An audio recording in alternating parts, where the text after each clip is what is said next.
Okay, welcome back to another video. In this video, we're going to be doing a review on the JBL Charge 6. Sorry, forgot to put the box in shot. Not that you can see it much anyway, but yeah. So obviously, latest offering in JBL's Charge lineup. Just slightly bigger than the Flip series in size. And yeah, I think they were originally called Charge speakers because in the first generation of them, they were the only ones that could be used as a portable charger to charge your phone.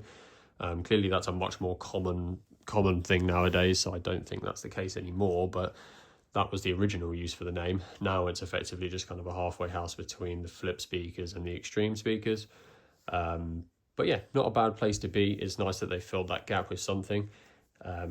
So yeah, we'll go through the specs of this speaker, do a sound test, I'll talk to you about it, and then there will be another video directly comparing this side by side to the Flip 7 with a sound test, and obviously letting you know what I think and which is the better value, seeing as this speaker is £170.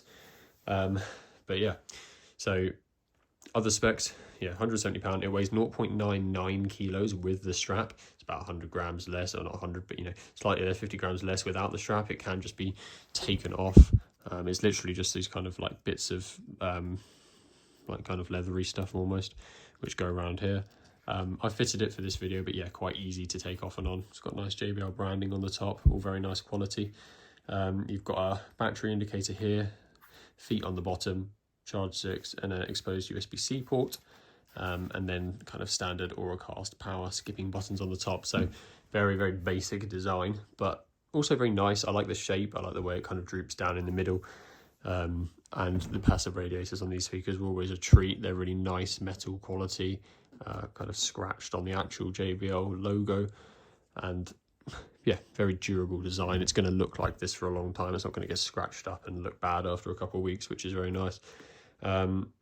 So as for drivers, we've got a 53 by 93 millimeter woofer, which is 30 watt, and a 20 mil tweeter, which is 10 watt. So that gives us between 40 and 45. It says 45 maximum RMS output, but yeah, between more like 40 probably on normal listening, which is around 5 to 10 watt more than the Flip speaker. But yeah, still plenty to get out of a speaker of this size, and it definitely sounds that way. Frequency range is 56 hertz to 20 kilohertz. So yeah, obviously we'll be monitoring that with the iPad on the right in the sound test. Bluetooth version is 5.4, so very much the newest version at the time of recording, obviously meaning you'll get stable connection, a nice response, and good range. Battery is yeah, very good on this generation, and especially on this speaker. It takes 3 hours to charge, which isn't too bad anyway through that USB-C port. 24 hours of playtime, so yeah, and you get an extra 4 hours with playtime boost turned on. Obviously that will drop your bass a little bit. You will notice a slight decrease in sound output, but if you want an extra 4 hours, then that can be turned on in the app. And a 10-minute charge will get you an 150-minute playtime. So if it does die, you've used up your whole 24 hours of playtime. You can literally charge it for 10-15 minutes and you'll have another 2-3 hours of playtime, which is obviously very impressive. So probably not going to run into too many problems with battery on this thing. As for durability, it's an IP68 dust and waterproof resistance rating, which is pretty much the highest it goes. Realistically, you're not going to have any problem anywhere you take this, beach, pool, whatever. It will handle whatever you throw at it. JBL also say that it will be fine from a 1 meter drop. They don't necessarily say how many of those you can do, but I'd be confident that it's probably more than you'll ever do. So yeah, that's, you know, you can drop that from a standing position pretty much wherever you're holding it, and it should be fine, which is nice. Obviously these speakers are supposed to be used outdoors, and in kind of you know, harsh environments. It can be used as a power bank, which is obvious, seeing as it's the Charge series. You should be able to do that. So you can plug your phone in, things like that. You can't do your laptop or anything like that, but that was probably pretty obvious anyway, seeing as it would just destroy the battery in the speaker if you did that. It is can support lossless playback through USB-C, same as the Flip series. So you can plug it into a laptop or a DAC or whatever, and play lossless sound through it, which is probably nice to have, but not quite sure how often you do it really. If you have the equipment that can play that kind of audio, you probably have some fancier speakers to go along with it, but who knows.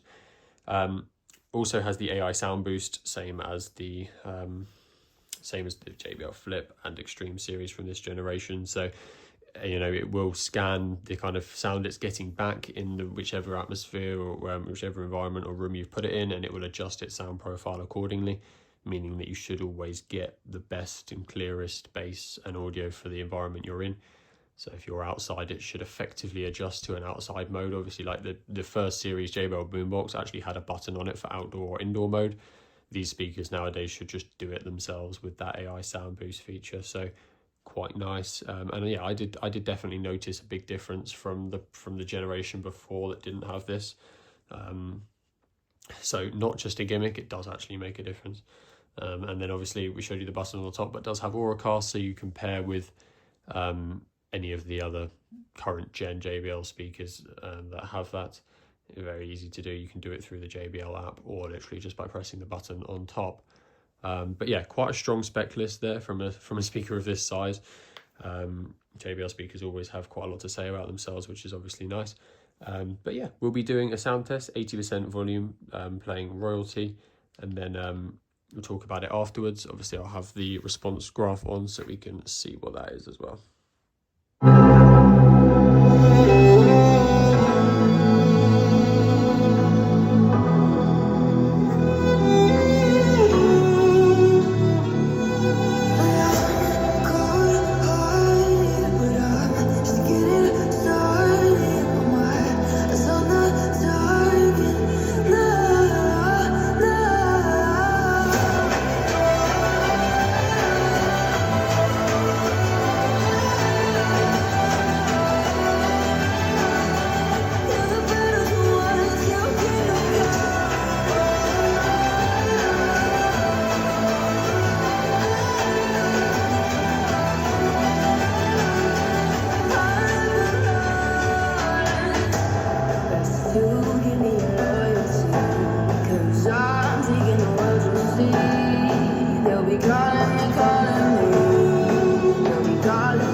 Okay, cool. So we can see from the graph on the right that quite a heavy, bass heavy speaker. Yeah, 56 hertz, definitely very accurate there. And then up to 20 kilohertz, yeah, just about. But yeah, definitely on the bass heavier side there. You can see everything's higher up on the left. But yeah, good sound overall. Yeah, heavy bass, good quality. It sounds much more powerful than it is. Like if you heard that, you probably wouldn't think it's coming from a speaker that weighs just under a kilo. So yeah, nice package overall.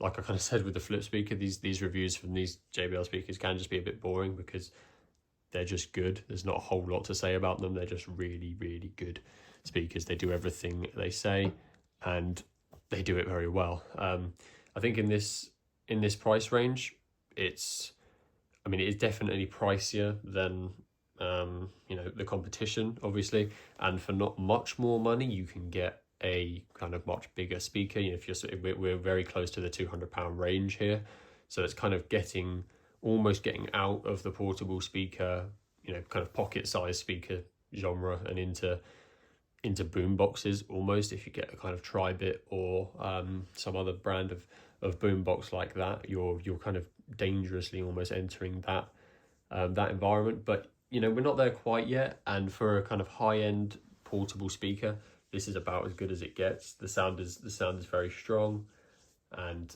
everything else checks out. You know, you've got all the durability, the water and dust resistance, handles nice, obviously can be removed, and it's light enough that you can just throw it in a bag or carry it around with you and you won't really notice it. Specless is good as well. We've got AI features, we've got good frequency range, and we've got a very strong battery there with 24 hours of playtime. Obviously power bank as well, Auracast features. We've got everything we really want here. It would be nicer to get it under like 150 quid would make it like a kind of pick up immediately. At 170, I wouldn't necessarily say go out and like, you know, grab them off the shelves before they can make more. You know, as if you can like, if your kind of application suits a bigger speaker, a boombox speaker, then I'd probably say look at something like the Tribit Stormbox Blast 2 or something along those lines, which I think is about 220. But for the difference in price there, you're getting a hell of a lot more sound out of the Stormbox or the boombox kind of speakers. But if you definitely want something this size, this weight, then there is nothing better. So spend the money, pretty much. But yeah, if you've got any comments, any questions, then obviously pop them down in the comments. I'll be doing a comparison against the Flip 7 in the next video, so look out for that. Obviously might be interesting to see the differences and to help you make up your mind which one you're going to pick up.